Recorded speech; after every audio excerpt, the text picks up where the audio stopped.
rahmaani rahim asalaamaaleykum mbokku téléspectateurs yi salaamaaleykum soppe yeeg xarit yi salaamaaleykum fu way mën a féete ci àdduna bi di doomi Sénégal ñu ngi lay nuyu bu baax a baax di la dalal ak jàmm ci sa émission wareef la tay dara ñu ngi nuyu sunu président directeur général mboolem directeur ci biir kër gi di leen ñaanal gudd fan bu ànd ak wér noonu tam lañ koy ñaanalee ba tey tout le personnel. bi mu mënee personnel bi nag groupe GFM bi yëpp lay wax wéyal nuyoo bi nag ci wetu askan wi njëkkale ci ñi nga xam ne ñooy sunu ay kilifa diine ak suñu ay kilifa aada ñoo ngi ci boole cofeel gudul jeex di leen nemmeeku di leen ziyaara di ñaan ci barke sang bu tedd bi sallallahu alayhi wa sallam yàlla dolli leen jàmm dolli leen wérgu yaram mu ànd ak gudd fan ñu daal di sukk nag ci wetu xalifa général bu ne macha allah di la jox sa wàccuwaay di la nuyu di la ziyaara boole ci cofeel gudul jeex ndax àdduna lépp cofeel la te fu cofeel ne rek macha allah jàmm dooleeku fa kon ñu ngeen nuyu bu baax xalifa généraux yi di leen ziyaara ñaanal leen ñu yàgg fi lool te mu ànd ak wér macha allah dugg ba tey dem seeti ñi nga xam ne ñoo nekk ci clinique yi hôpitaux yi ak dispensaires yi ñoo ngi leen di massalu coono macha allah di leen ñaanal itam yàlla wéral leen te bañ a tëral kenn àdduna nag moom nii la da ngay feebar di wér di feebar c'est la vie macha allah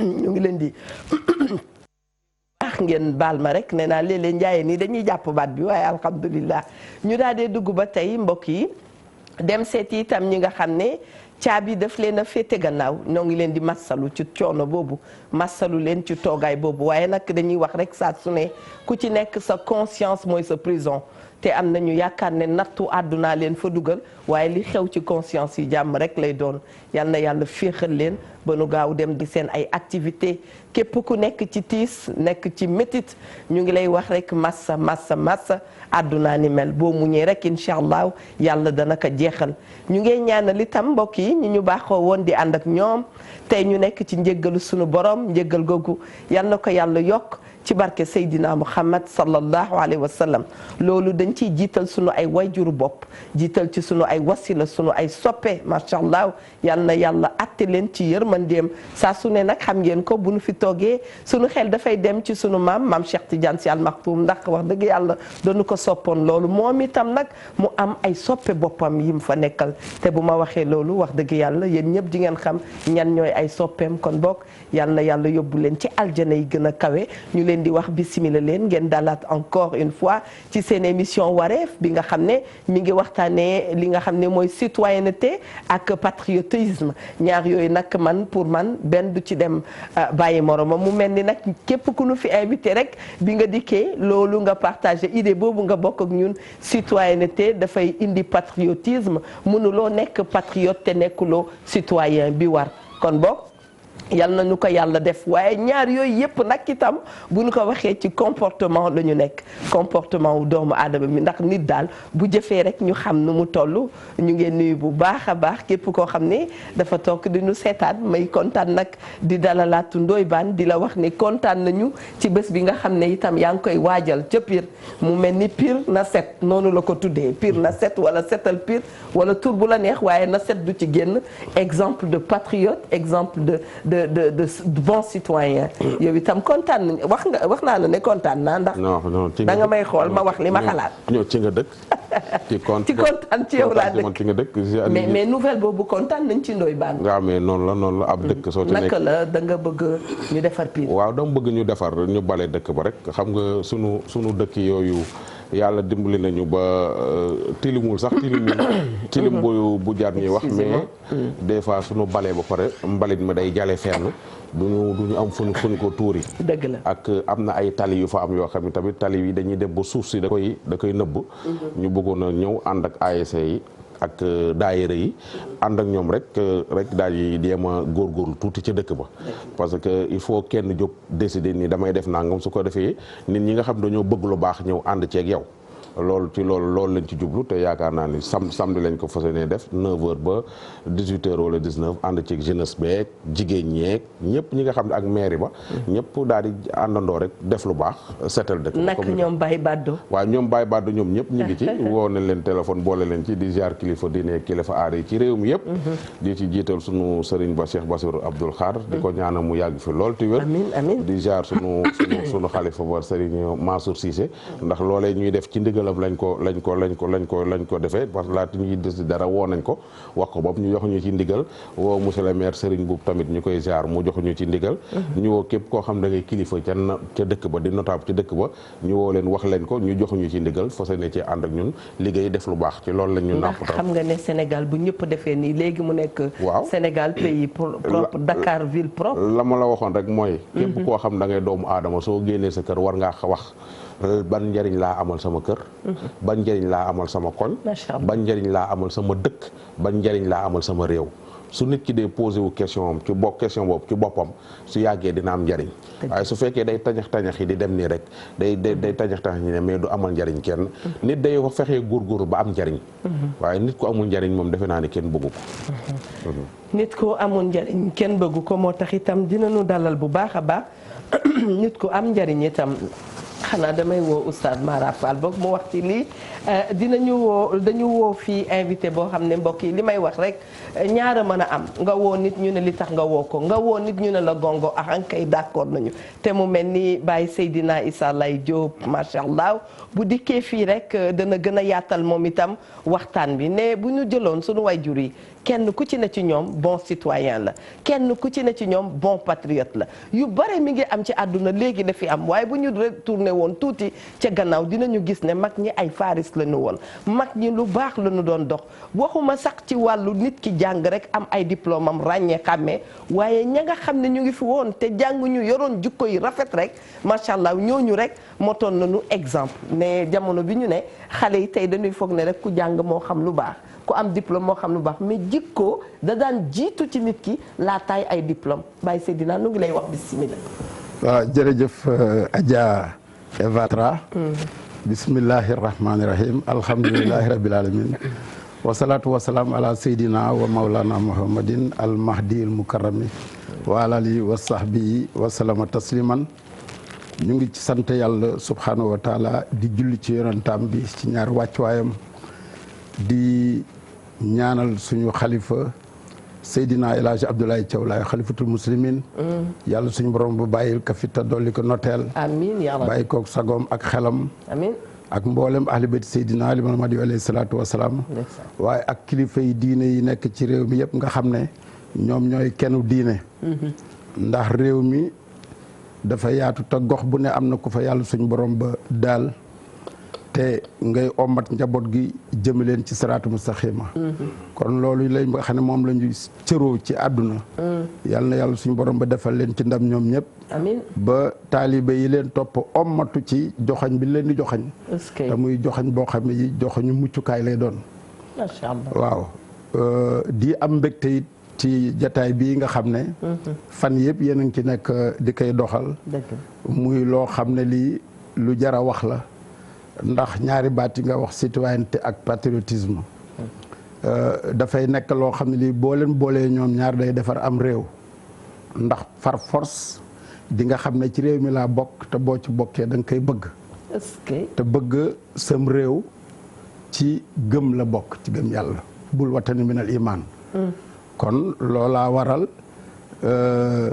démb bi première guerre mondiale di am këru diine yi kenn ku ne yebal sab taaw mbaa ku sës ci yow mu dem défendre ji réew mi te booba ñu ngi nekkoon sous le régime des colons manoon nañ ne ñun kat nit yàlla lañu ñun kat suñu njaboot gi nangam loolu kat ñun duñ ca dem te duñ ca yeple waaye dañ caa dem mu mel ni kon loolu dafa bokk ci diine kon li nga xam ne li day aar sam réew loolu day wane ne yow réew mi kenn du la ko gën a bëgg li nga xam ne li tamit moom mooy citoyenneté da ngay xam ne kenn ku nekk dañ laa fiché enregistré la ci état civil nga daal di nekk citoyen boo nekkee citoyen nag am yu war ci sa kaw yu war ci sa kaw nag day nekk devoir nga soog a laaj ay droit te jamono bi ñu toll nit ñi daanaka suba bu ñu xëyee ba ngoon jot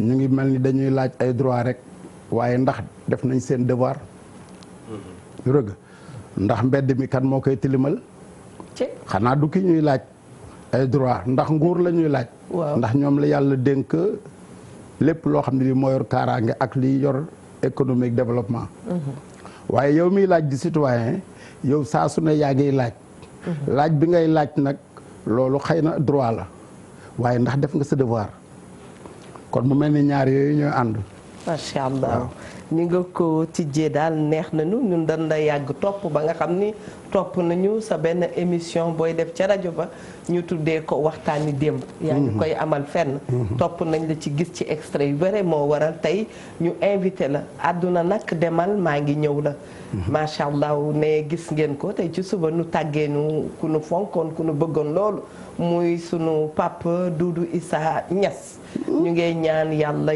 yóbbu ko aljana ñu ngey ñaan yàlla dollil ko fa xéewal goo xam ne sax macha allah amu ko woon ci àdduna ñu bu loolu amee dinañ ko jaale képp kuy waa këram képp kuy jabootam te jabootam ñun duñ ci génn ne bu nu waxee biscuiterie miin nañu côté yooyu bu baax a baax xam ko miinoon nañu itam góor gu baax gi macha allah yàlla def ko muy ku bare yërmande yàlla def ko itam muy ku mën a déglu nit gunge nu ci sunu enfance kon ñu ngee ñaan yàlla na ko yàlla yóbbu ca aljana yi gën a kawe macha allah moom soppeem yam fay fekk dellu si ci émission bi rek di leen fàttali thème bi bu dee yéen a ngi ñuy soog jël macha allah ñu ngi waxtaanee citoyenneté ak patriotisme wax na ko doyen wax na ko sànq mbir la yoo xam ni ñaari mbir la yoo xam ne bu nekkee rek ci nit da nga bokk ci ñiy defar dëkk bi nag dafay làmboo ay jikko ne àdduna sax wax naa ko fi ba tàyyi émission wareef thème buñ ci yëkkati moo xam thème bi fu ñu ko jukkee jikko lay indi teg ko ci table bi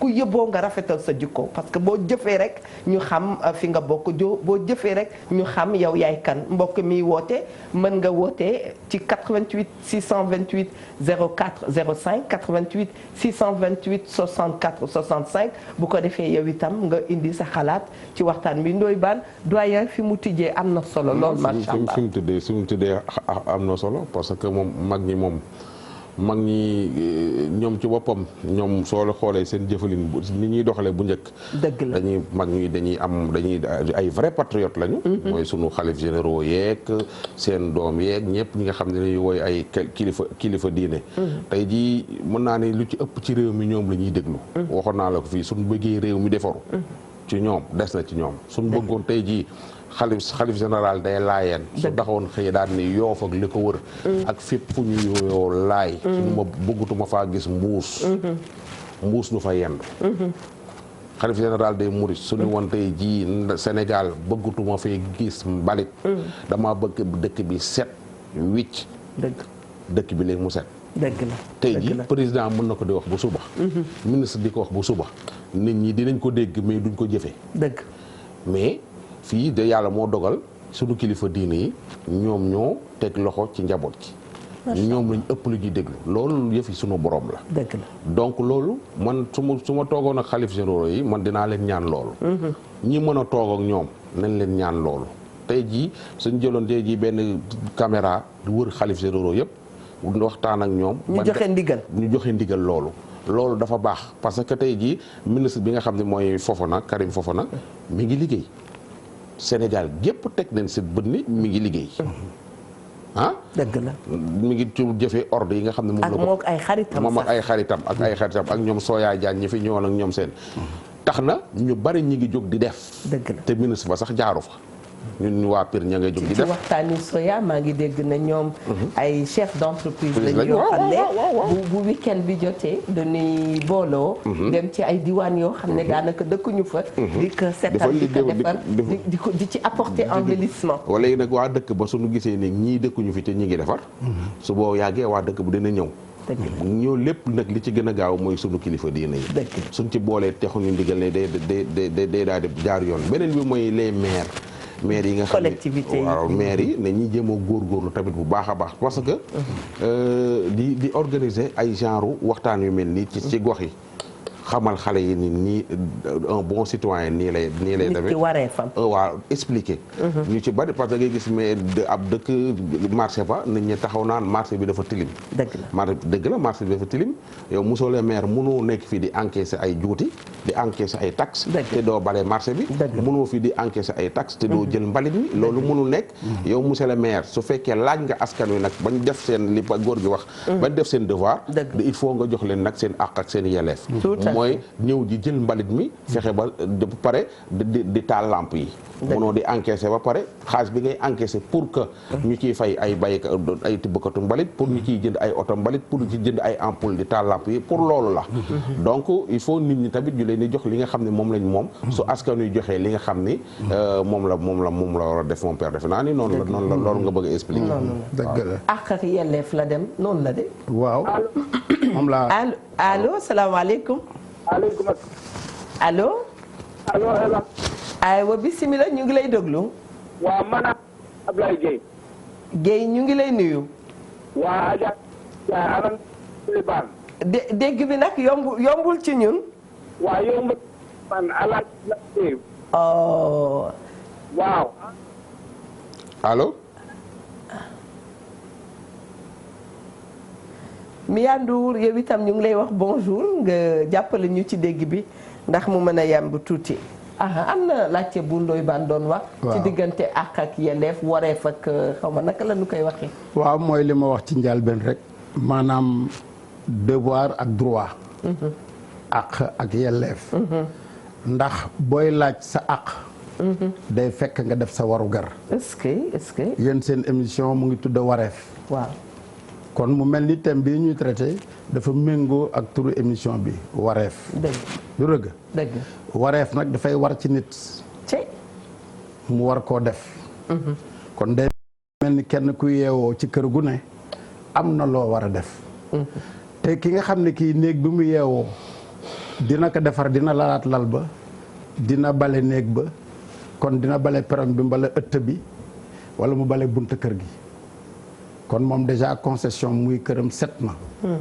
waaw kenn ku ne bu defee loolu lépp set daje ci mbedd mi nag mbedd mi tamit nag xam nga dafa am wàllu buur ndax moom moo yor comme ni ko Ndoye Bane waxe léegi ut ay oto yu fay jaar ne leen bu ngeen tegee fii mbalit mi su ma ñëwee dinaa ko jël yóbbu ko waaye waxula yow boo génnee mbalit ci sa kër nga tasaare ko kon day mel da nga naan mbedd mi mbedd buur la te mbedd buur la kon yow yoroo jikkoy citoyen ndax citoyen day def li nga xam ne li lu jub te lu baax dong lay doon te lu jub lu baax lu nekk l'islam moo ca jiitu ndax buñ nee aw yoon boo ca fekkee xottu butéel buy dagge jël ko nga am foo ko teg boo fa nekkee gisee bant buy rodde nga xam ne mën na laa jam nga jël ko randal ko loolu déjà buñ la yeree loolu da nga koy màggaale ndax yooyu ñun biñ koy dégg ci suñu ay kilifa suñuy waajur boobu ñu ngi nekk ay tout tànk daanaka duggaguñu école waaye ñu ngi koy fàttaliku de sorte que da nga ko doon def de manière mécanique xam nga mooy dañ la ci toqi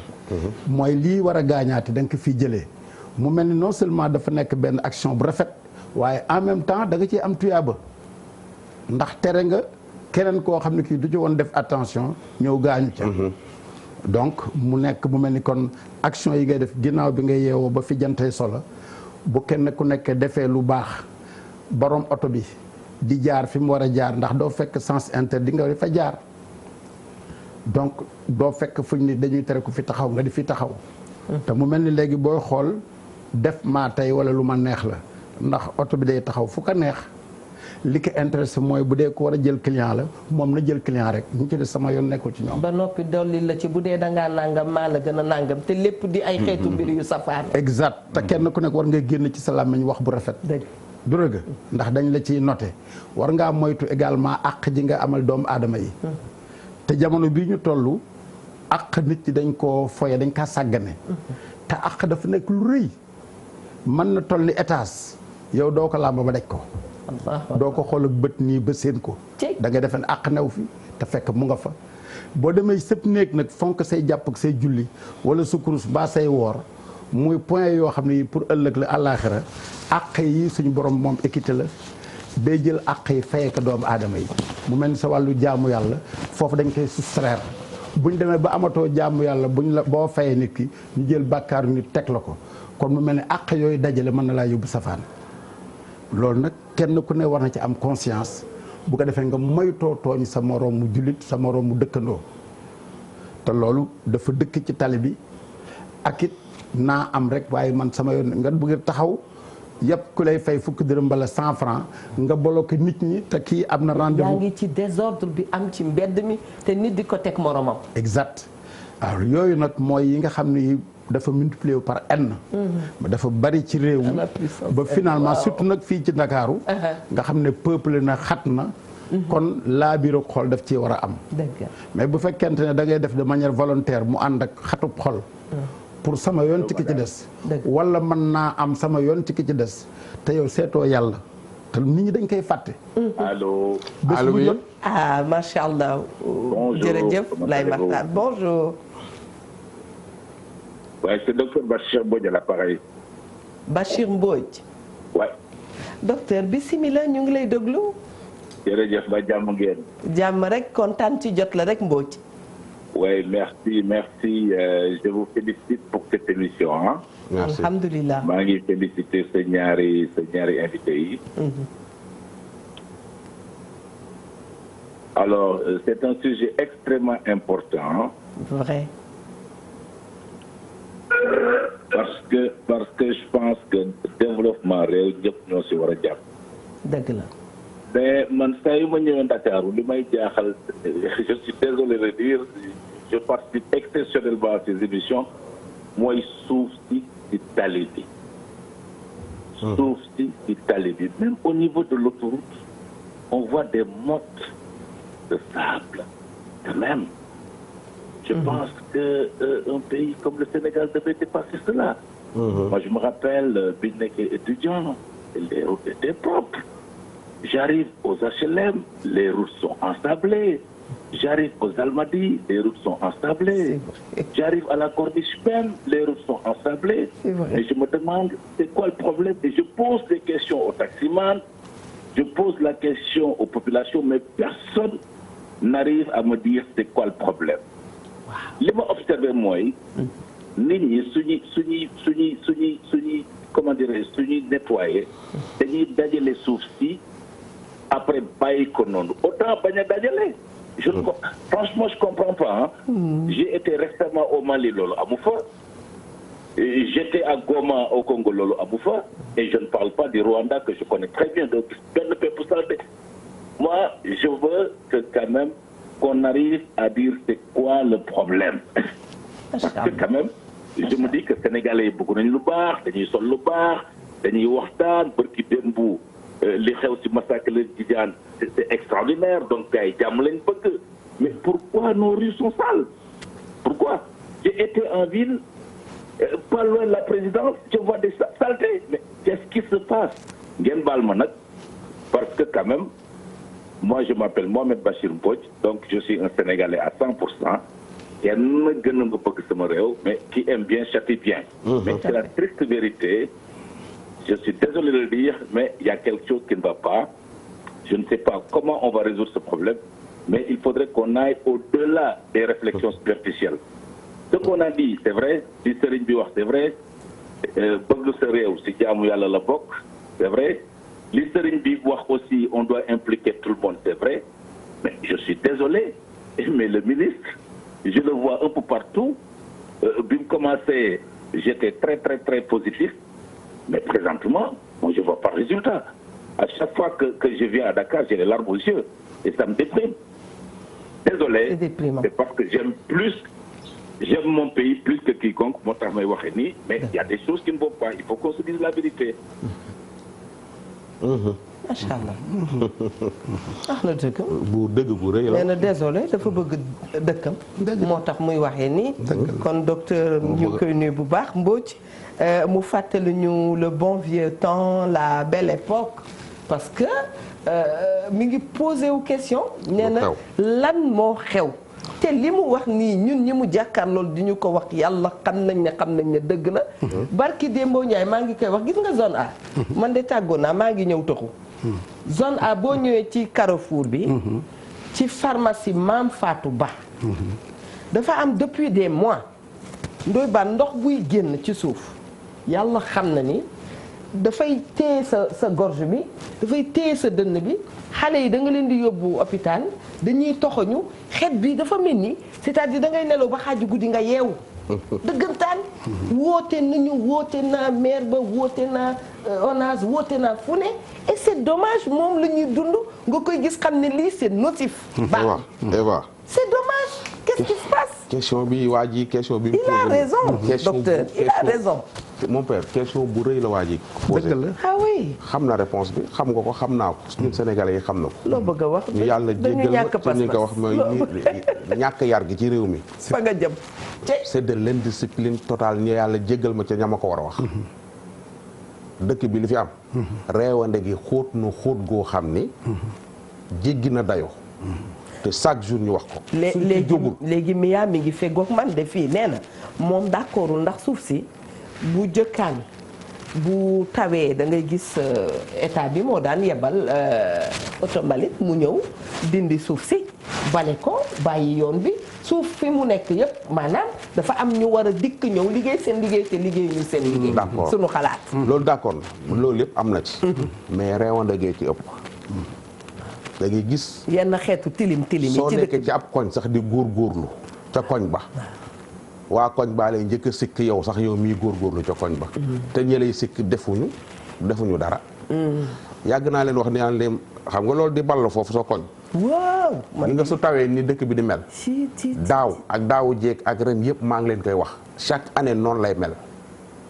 bis bu ci noor bi man damay liggéey guddi ci rajo bi. noor bi yëpp. damay gis su ma wàccee. 4 heures du matin. damay gis waa ONAS ci tali bi. ci noor bi laa wax de. ak ñuy kiwire guddi gi ay 4 heures du matin. xam naa ma naan ñii de xam naa nawet. pourtant c'est vrai parce que foofu nga wax dañ ko doon curage bi ñu doon def. voilà léegi nag mais suñu soo leen rombatee waa ONAS ñuy cuire. na nga xool ci seen wet li ñuy génne. li ñuy génne ci biir. canal yi. ay wëlis ak ay matlaak suuf ak ay xar yu deeg mais loolu dugal fa seen bopp. déedéet ñan ñoo ko fa dugal. ay nit ñun surtout ñun ñii ñoo ko fay dugal. mais gis nga loolu nag nan nga ko mën a woowee loolu. mais Ndoye Bane barki Demba Ndiaye bi ñuy inauguré suñu jumaa ji nga xam ne dafa sedd suñu xol loolu yàlla xam nag. saak ba fa newoon. yaa une semaine. saak yu ngam ne. boo demee léegi bu subaa danaa la ko fotool indil la ko ma nga fa tege. ba tey ma nga fa tege xale yu ndaw yi ñu ngi reprendre demain les classes. mbedd ya setuñu. tali bi la ca nekk lii waa ji wax dëgg la ñun ñëpp dañ koy dund est-ce que mbugal la rek bu war a tege suñu kaw ban solution la ñuy apporter pour mu deñ. mais ñun da ngay dem ca dëkk tubaab bi Ndoye Bane nga gis nga le ciel il est bleu là-bas. wax bu retardu la doon mais fii dafay def benn façon. nga gis oto boo xam ne daf lay romb Ndoye Bane oto bi romb la di la ko saxaar boo xam ne. ki ci nekk nee na citoyen bu baax la.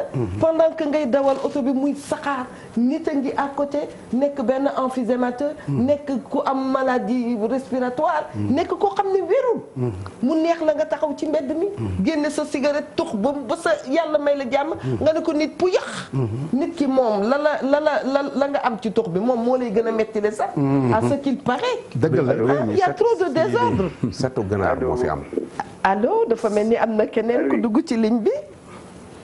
allo salaamaaleykum. waaleykum salaam vraiment maa ngi rafetlu bu baax émission bi.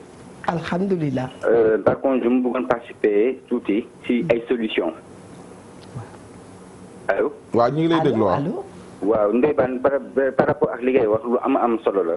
te tamit ñu ngi remercier tamit paa bi toog bi ngeen jàkkaarloo mais man je me dis que l'État a beau mettre des milliards ci wàllum affaire tout ce qui est les ordures ménagères ak yu mel noonu ak nettoiement. mais moi je me dis que solution fondamentale c'est il faut qu'il y ait une implication des gens qui habitent au niveau de ces localités là. Oui. Maintenant am nañu ay ramassage ordures yu bëri. On a mis en place des camions, on a mis en place des comités ak yu mel noonu mais s'il y avait une participation commune maanaam su fekkee amoon na benn participation boo xamante au niveau des habitants yi nga xam ne fi la ñu dëkk je pense bien foofu lu mooy solution bi parce que solution collecte il y a des premières collectes les premiers collectes ménages yi ñi nga xamante ni ñoom ñu utiliser les ordures ñoom ñoo ko war a njëkk def suñu amee fu ñu xam collecté l'État là au contraire par contre mën na ci agir pour avoir benn système de ratissage pour pouvoir ratisser largement les ordures qui ont été collectées au niveau de ces communes là que ce soit dans les quartiers admettons regardez au Burkina da ngay dem ci àll bi à presque pratiquement 300 kilomètres vers les Fada vers les Gourmandier à 300 kilomètres distance Dakar Tamba ñi nga xam ne ñu dëkk ci village bi ñoom ñuy nettoyer seen bopp suñu nettoyer ba dajale mu am ay camions yu ñëw ramasser pourquoi pas aussi tamit jéem a xool comment faire pouvoir améliorer comment dirais-je valoriser les déchets valorisation des déchets am na fi pourquoi pas ñooñu joytu wàllu déficit on loue des groupes électrogènes alors qu'on a des potentiels vraiment loolu laa bëggoon ne damay participer ci émission bi joxe sama contribution su koy jum naa si maa ngi jégalu bu baax a baax merci jërëjëf li mu wax yëpp am na solo mais dinaa ko dolli juste que mi ngi wax l'implication des populations. Absolument. su ma juumul. waaw ce qui est vrai. mais gis nga la population souvent. dans les quartiers ñun ñu dëkkee quartier populaire. comme j'aime à le dire. da ngay defar ba noppi. bale ba noppi. jal ko fenn. xam nga yow bale nga mën. dajale nga mën. gravaay nga jël dajale fenn. mais pour que ñu ñëw jël si ko mun na fa def 20 jours.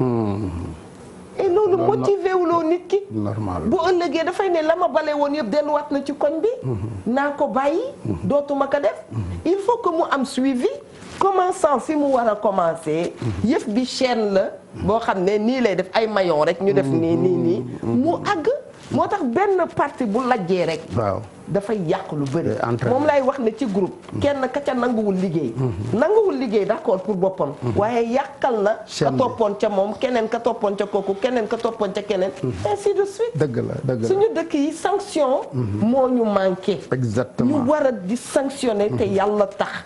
awa lii la def dañ koy sanctionner. kumba lii la def dañ koy sanctionner à juste kii mesure ci liñ ko war a. sanction bu méngoo ak faute bi mu def erreur bi mu def. waaw ndaxte li nga wax dëgg la parce que bu fekkente ne dafa am wàll goo xam ni comme ni nga ko wax sànq c'est individuel kenn ku nekk sa kër li nga def ba mu ñëw ci mbedd mi.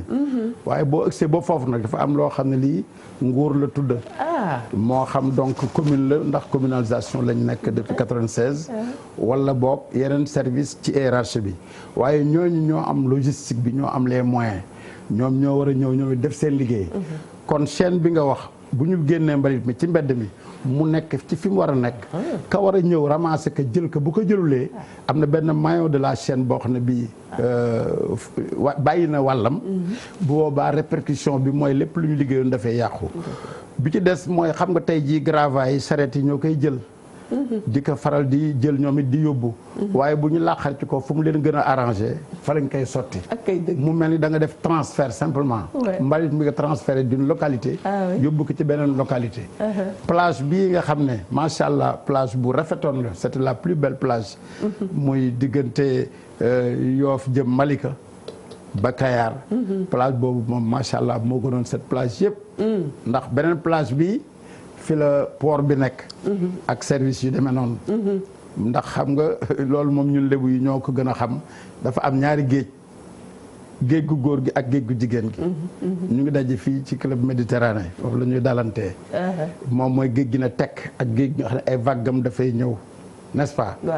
donc bu fekkente dañ jël plage boobu léegi sareet di fa sotti guddi ak bëccëg à longueur de journée ay gravats ak ay mbalit yàq nañu plage bi nga xam ne fa nga bëggoon a féexloo mat bëgg a faa dalloo. bi ci des mooy bu fekkente ne également suuf si kenn waratu koo tibb parce que ñu wax ci problème environnement. loolu dafay dem ci citoyenneté. environnement bi waratoo tibb suuf si. tere nañ ne zone bi bu ko kenn tibbati. yow ngay jóg 2 heures du matin 3 heures du matin. di tibb di roñ.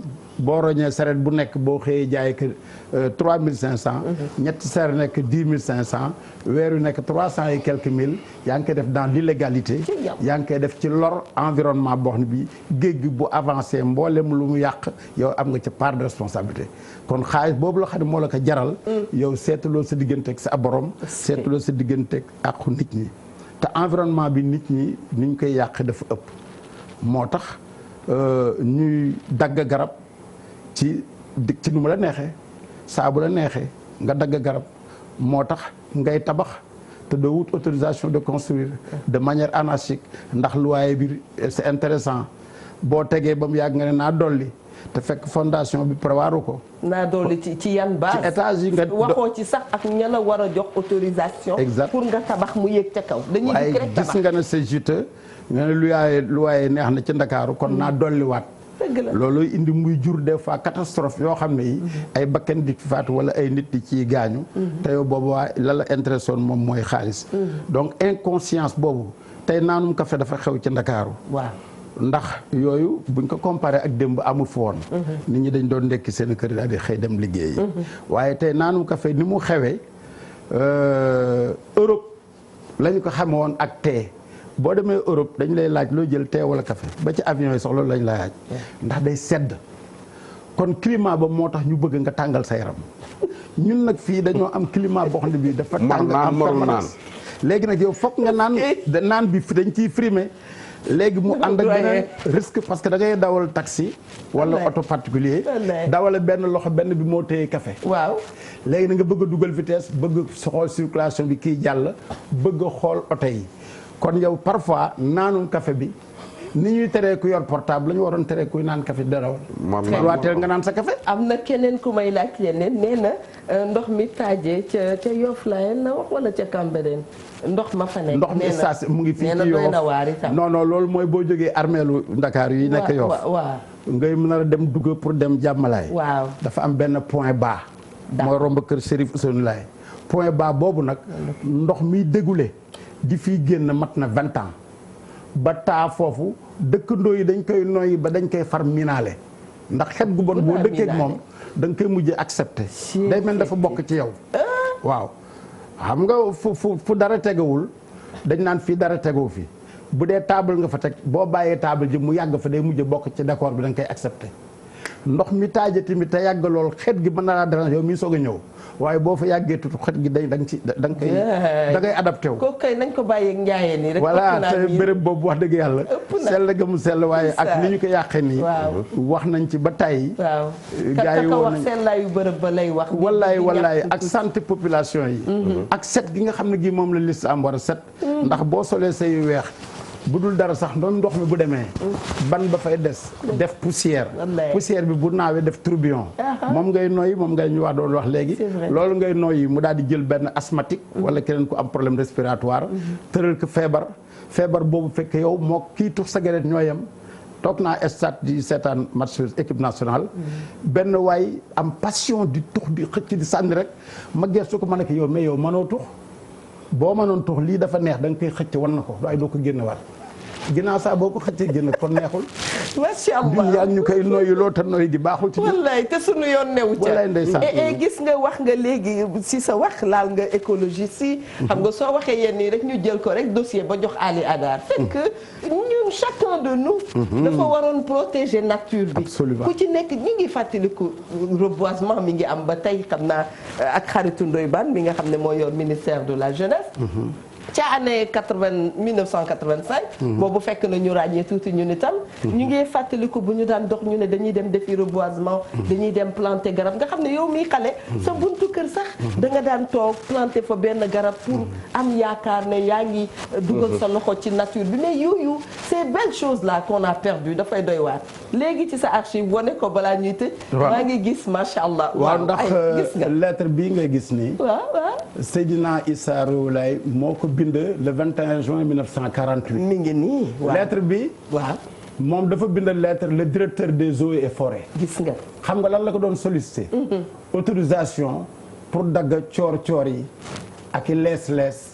pour man koy xadde néegam balaa nawet. ndax juin buntu nawet la. waaw te loolu mu ngi ko demandé ndax nee na garab yaa ngi ci région de Rufisque. waaw mu sollicité autorisation te moo noonu man mii doomu Limaamu Laay man mii di yonti Yàlla Isaa mi ñuy wooye le grand marabout. ndeysaan dama yónni taalibe ñu daggal ma. ah loolu laa lii waaye moom mu Seydina Issa Laye grand marabout. officier de la légion d'honneur. officier daf ne officier de la légion d'honneur. commandant de l'étoile noire du Bénin. officier de Nichar Iftikhar de Tunis. officier de Nichar Al Anour d'Alger. plus médaille des épidémies. médaille des épidémies mu ngi ko amee en 1914 bi mu jëlee les mesures conservatoires. pour ber ñi feebar ber ñi convalescent ber ñi wér. mesures yooyu moo tax tubaab bi kontaan ci moom ba jox ko médaille des épidémies. nga xam ne kon ci wàllu set maa ngi benn lettre mënoon naa ko indi. bu mu bindee woon Jekko rue 37 yónnee ko waa Cambérène. di leen rappeler instruction yi mu joxe woon ci yar ginaar. ndax ginaar boobu fu mu jot dem fa àll ba te yow da ngay sol sa yére da ngaa bëgg a julli. te waroo tax a sobe soosu.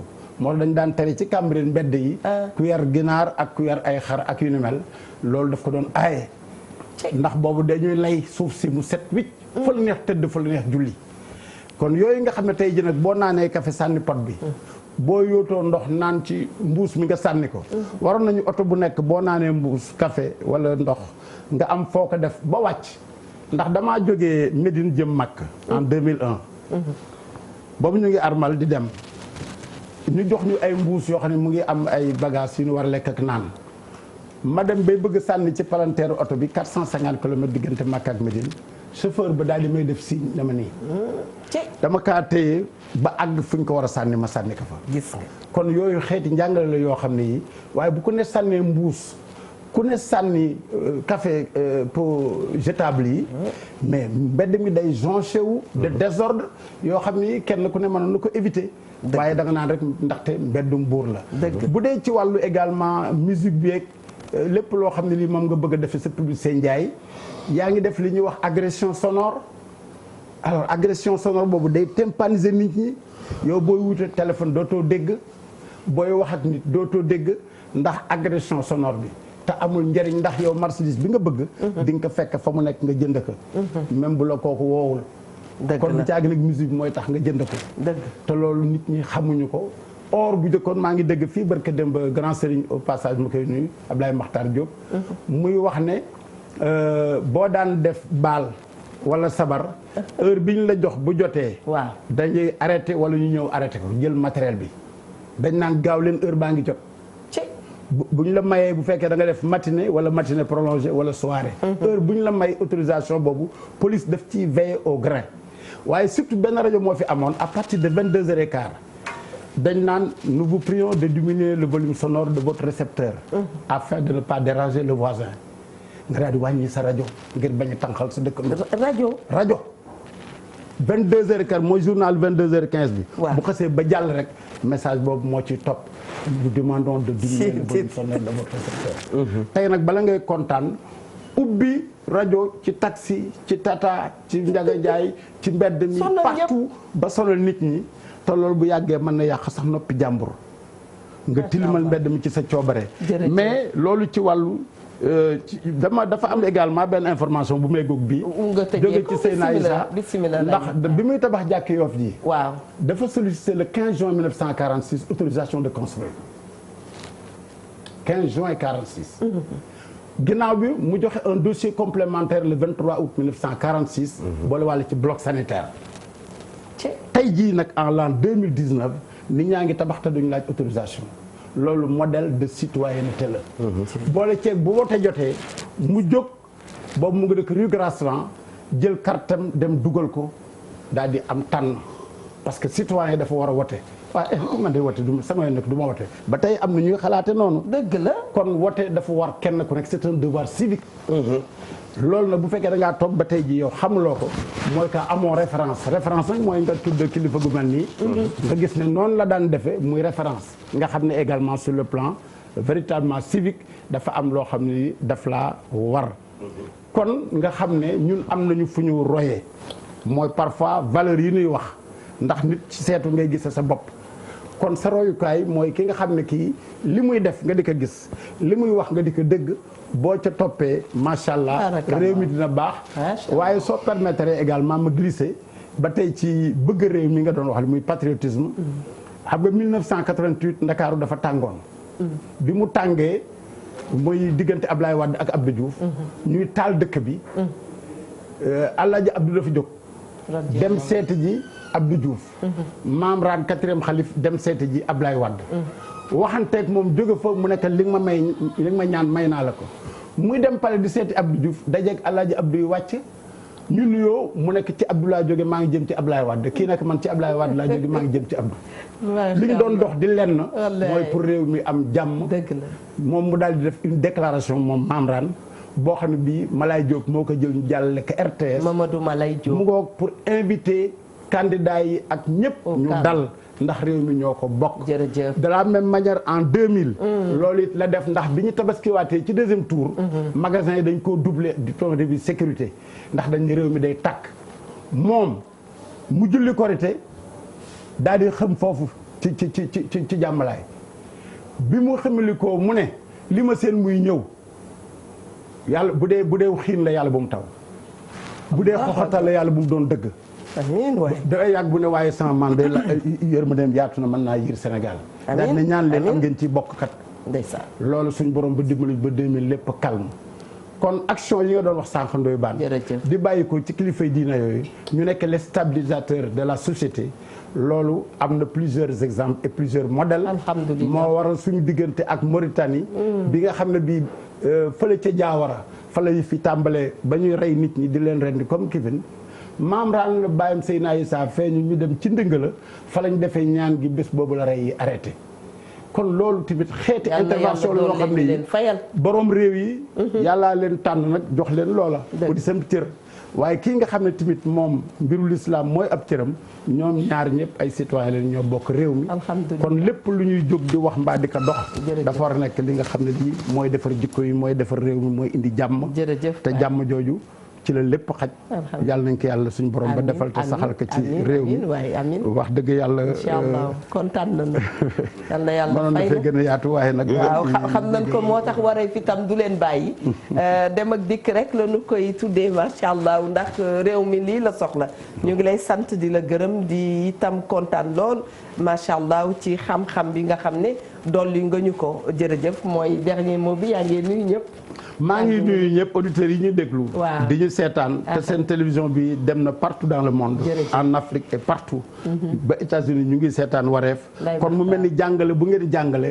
wesaaroo na ci àdduna nit ñaa ngi koy bàyyi xel ñu ngi ci bérébu liggéeyukaay yi di seetaan seen télé bi ñu ngi ci seen i kër ñu ngi ci yeneen béréb yu mu mënti doon kon yéen seen wax ji bu leen ko di xeeb ndax mu ngay àgg ci nopp gaa ñi bët yaa ngi gis ñu ngiy dégg xanaa kay saañ ay nopp ba li ñu lay wax amul njariñ waaye wax yi ngeen di wax bu ti nit ñi jàppee te bañ ne Ndoye Bane mi moom dafa sonal mbaa daal lakkale déedéet imam Saxir xam nga lu mu wax dane bul di seet ci man mi ko wax ndax dama jubul ba di wax na nga seet maanaam li ma wax dégg nga macha allah kon da ngay seet maanaam bi mu wax waaye bul xool Ndoye Bane ci jëmmam waaye xool déglu Ndoye Bane li mu lay wax alhamdulilah yal na nu yàlla may dégg ak topp mi yandu kontaan na macha allah nee na waxtu bi sax doyul waaye noonu la programme la keneen da cee ñëw topp incha allah Ndoye Bane lan ngay tàggatoo d'accord li ñuy sant bu baax rek di ko féliciter moom moomu incha allah bëggoon naa xam naa suba lay doon bëggoon na ñi ñëw tamit ci dëkkuwaay yi da ngay gis Ndoye Bane mu tabax këram fii la këram war a yam mu yokk ci leneen mu jël mbedd mi wala mu yokk ko ci suuf maanaam am jël tabax sa kër pare tabax leneen ci kanam moo tax tey soo ñu xoolee Dakar koñ yi dafa xat li ko xatal mooy ñi dëkk ca koñ ya kenn ku ci nekk dafa am loo yokk ci sa kër dëgg la su fekkee magasin la tamit keneen ku ci nekk léegi nga yam ci sa magasin da ngay jëpp marchandise ci sa biir magasin pare def ci buntu magasin bi su ko defee koñ bi xat te koo ko wax mu dal sa kaw maire yi ñoo war a jóg ci loolu kenn ku ci nekk yam ci li nga xam ne fa la sa kër yam amoo droit def dara loo xam ne day dépassé ci sa miiru kër suñ ko doon def suñ ko organisé woon teg ci ay daan mbedd yi dina yaatu oto yi dinañ mën a gaar démarrer normalement mais kenn ku ci nekk bon da ngay def li la neex incha allah ñu ngi lay ñaanal samedi li nga sumb nga réussir ko waaw samedi incha allah ñi ciy woo waa Pire yëpp képp xam da ngay doomu Pire daal sunu journée set setal boobu nga xam ni daal Pire na 7-8 daal comme ni nga ko waxee noonu ñi ciy woo groupement de femmes yeeg ASC yeeg daayira yëpp ñu ñëw daal ñu defar ñun tam sunu gox ba mu set siluissé bu baax a baax a baax a baax suba incha allah dinañ fi invité ñii nga xam ne ñoom ñoo ji waa service civique national bi nekk ministère de la jeunesse commandant benn commandant dina fi ñëw pour wax ak ñoom xam nga loolu mi ngi nekkoon fële ca présidence la nekkoon léegi dañ ko détaché indi ko ministère de la jeunesse soo gisee ay journée de la jeunesse yi nga xam moom la ministère di def waa service national ñoom ñoo koy organiser ànd ak ministre bi dinañ ñëw détaillé ko bu baax a baax dinañ leen dérouleel tapis rouge yal na ñu yàlla may dégg ak topp Mia Ndour citoyenneté civilité valeur na doon yëf yoo xam ne moom la ñuy tënk sunu àdduna macha allah am nañ ci yaakaar ñu ngi doon wax Sénégal pays émergent l'émergence d'abord fii lay xewee bu ko defee fii bu fii xewee déroulé ko ci mbedd mi ak fépp fu ñu jëm dafay doon loo xam ne lu yomb lay doon ci ñun te wallaay lu dul baax a ko gën comportement bu ñaaw comportement bu rafet ak gën ndax saa mbir moo xam ne saa bu nu ko xëyee wax ko mu am lu mu def nga la lay bu baax ndax bu bonee moom loolu yàlla nañ ci yàlla musal ñu ngi kontaan loolu ci ànd bi ngeen ànd ak ñun di remercier waa Vitamine White muy Kaera cosmétique remercier yeneen sponsors yi nga xam ne ñooy dooleel émission bi di remercier équipe technique bi nga xam ne itam moo ñu gunge wax dëgg yàlla kontaan ci fidèle téléspectateur de Wareef yi ku ci nekk ci yéen dafa bokk ci émission bi kon ku ci nekk ci yéen nay woote di wax xalaatam dina gën a dëgëral sunu toogaay gën a baaxal itam sunu société Wareef national kenn mënu ci dara loolu la yàlla def ci télévision Télé Futurs Médias ñu ngi leen di jox rendez-vous suba ak cofeel gu dul jeex ndax àdduna lu ne cofeel la bon appétit à tous et merci beaucoup